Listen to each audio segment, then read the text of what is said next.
We live in this environment that changes drastically every day because it goes from being bright during the daytime to being really dark. And so all organisms on Earth have to be able to cope with the fact that they live in these two completely different environments every day. And to do that, we all have a clock inside of our brain that changes our behavior according to the time of day. And so you need this clock to be set so that you are sleepy at night when it's dark, but yet you're active and alert and happy during the day. Indoor lighting doesn't have the same qualities as the sunlight does.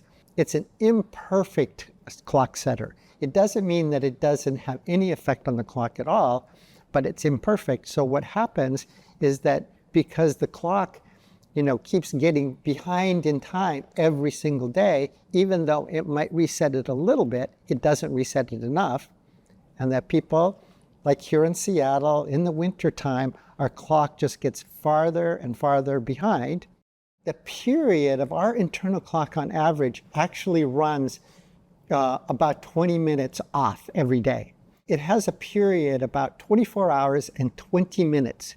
If you didn't have some way of resetting it every day, even in 3 days, your clock would be off by an hour.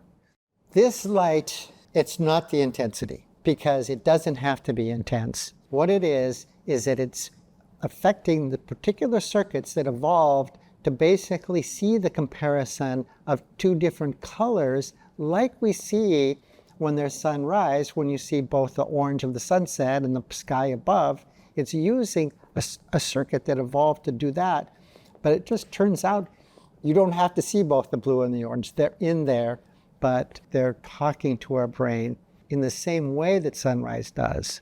So the blue light alone, unless it's really bright enough to actually drive melanopsin on its own, it really doesn't do anything. It was a great discovery that there was this photopigment that is part of the circadian circuit, effective, that likes blue, but people didn't realize that that light has to be super bright in order to be able to have any kind of effect. And that really the most important circuit that we're using in order to be able to reset our clock is this one that uses the cone photoreceptors and alternates the blue and orange.